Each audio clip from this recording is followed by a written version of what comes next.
Pakistani legend Shoaib Akhtar सामने आ चुके हैं और शोएब अख्तर ने एक बड़ी स्टेटमेंट जारी कर दिया है पाकिस्तानी यंगस्टरों के हवाले से। और इस स्टेटमेंट का आना बहुत ज़रूरी था इन यंगस्टरों के हवाले से, क्योंकि यंगस्टर कैसे सीखेंगे इन्हें नहीं पता था और ना कोई बोल रहा था यंगस्टरों के ऊपर, क्योंकि यंगस्टर थे। लेकिन अब बहुत वक्त हो चुका है, ये ना हो कि सर से पानी चला जाए। इससे पहले शोएब अख्तर ने इन यंगस्टरों के ऊपर क्वेश्चन मार्क लगा दिया और इनकी गलतियों के ऊपर।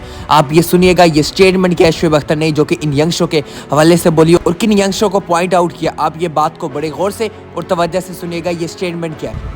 फर्स्टली पहले आपको ये बता देता हूँ कि शोएब अख्तर ने ये स्टेटमेंट क्यों जारी। जैसा कि आपको पता है कि पाकिस्तान क्रिकेट टीम सेकंड टी20 मैच बांग्लादेश से हार चुकी है और ये सीरीज भी पाकिस्तान हार चुकी है। पहली मर्तबा पाकिस्तान टी20 सीरीज बांग्लादेश से हार चुकी है। शोएब अख्तर की स्टेटमेंट बताने से पहले आपको इन यंगस्टरों के रन्स बता देता हूँ, ताकि फिर आपको समझ आ जाए कि ये स्टेटमेंट शोएब अख्तर ने क्यों बोली है और क्यों कहा है। अब देखें आप हमारे यंगस्टरों का flop show. Saim Ayub second टी20 मैच के अंदर 4 बॉलों के ऊपर 1 रन।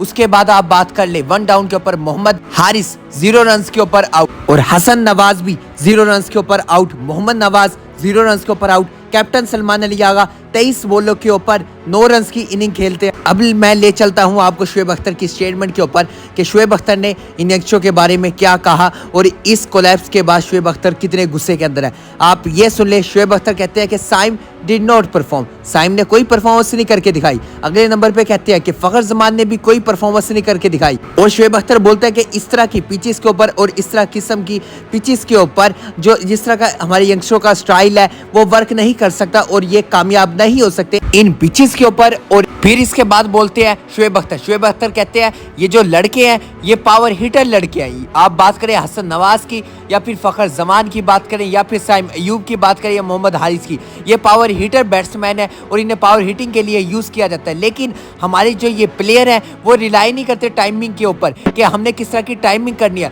बॉल कैसे आएगा उसे कैसे टाइम करके खेलना है। असल बात तो आप सुनते जाएं, असल बात ये देख ले। शोएब अख्तर कहते हैं जो इन प्लेयरों के पास स्किल्स है वो इनफ नहीं है। शोएब अख्तर ने एक कंप्लीट स्टेटमेंट दे दिया इन यंगस्टरों के हवाले से कि इनकी गलतियां किस जगह, ये कहां काम कर सकते हैं। इन प्लेयरों के पास स्किल्स ही नहीं है। ये स्किल्स अब क्या होगा। अब आप ये देख लें ये जो लड़के हैं ये पावर हिटिंग के लिए यूज होते हैं। इनके पास सेकंड ऑप्शन नहीं है कि ये टाइम लेके खेलने, ये पिच को देख के पिच को रीड करके कि पिच किस तरह का बिहेव करेगा उसके मुताबिक चलना ही, बिल्कुल भी नहीं। इन यंगस्टरों को जो प्लान दिया हुआ है और इन्हें जो कहा गया है कि आपने बस जाके इंटेंट वाली क्रिकेट खेलनी है और इंटेंट इनके दिमाग में डाला हुआ है कि आपने इंटेंट की क्रिकेट खेलनी है और आपके पास सेकंड चॉइस है ही नहीं। इसी वजह से तो ये यंगस्टर 3 से 4 बॉल खेलते हैं, छक्के की तरफ चले जाते हैं। जो जिस बॉल के ऊपर छक्का लगना ही नहीं होता उस बॉल की तरफ चले जाते हैं, जिसके बाइस ये विकेट का ये हाल होता है कि 15 रन के ऊपर पाकिस्तान क्रिकेट टीम एक बहुत टाइम के बाद टी20 मैच के अंदर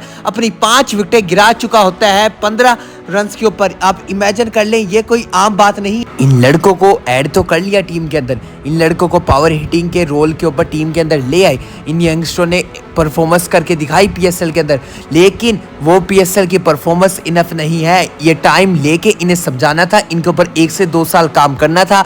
ये जो टॉप परफॉर्मर थे, आप हसन नवाज की बात करें, साइम अयूब की, मोहम्मद हारिस की, एक ग्रुप बना लेना चाहिए था इन प्लेयरों का और इनके ऊपर काम करना चाहिए था इनकी स्किल्स के ऊपर। क्योंकि शोएब अख्तर ने क्या सही बात की। शोएब अख्तर बोले कि इन लड़कों के पास तो स्किल्स है ही नहीं, क्योंकि स्किल्स का होना बड़ा ज़रूरी है। असल मैटर ही स्किल्स करती हैं कि आप किस माइंडसेट के साथ मैदान में उतरें और आपकी क्या अप्रोच है सामने वाले बॉलर्स को खेलने की। अब जब आपके पास एक ही रोल हो और आपके पास सेकंड ऑप्शन भी ना हो और फिर आप बस यही दिमाग के अंदर आए हुए हैं कि आप जाएंगे धार मार शुरू कर देंगे, अगर वो धार मार ना आपने की तो आप आउट होकर आ जाएंगे।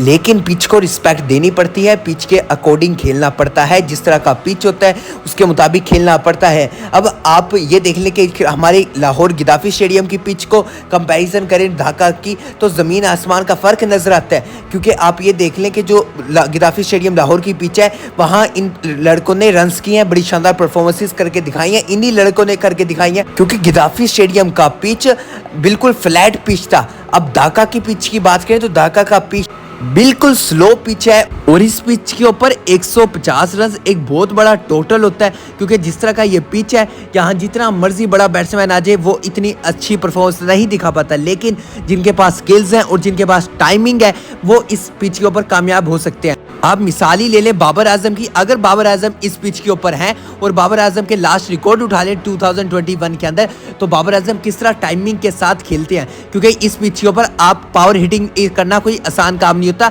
बॉल जो हो रहा होता है वो बैट के ऊपर सही तरह नहीं आ रहा होता, मिडल भी नहीं होता बैट के ऊपर, और बड़ा मुश्किल होता है बैट्समैन के लिए कि बॉल को जज करना। इसी वजह से इस पिच के ऊपर टाइमिंग बड़ी ज़रूरी थी, लेकिन हमारे यंगस्टरों के पास उस तरह की टाइमिंग नहीं है जो उन्हें सिखाई गई। इन्हें बस इंटेंट की क्रिकेट सिखाई गई थी। ये यंगस्टर इस पिच के ऊपर एक्सपोज हुए क्योंकि इस पिच के ऊपर टाइमिंग वाले प्लेयर कामयाब होने थे। ये थी लेटेस्ट स्क्रीन अपडेट। मिलता हूँ आपसे अगली वीडियो में, तब तक के लिए अल्लाह हाफिज़।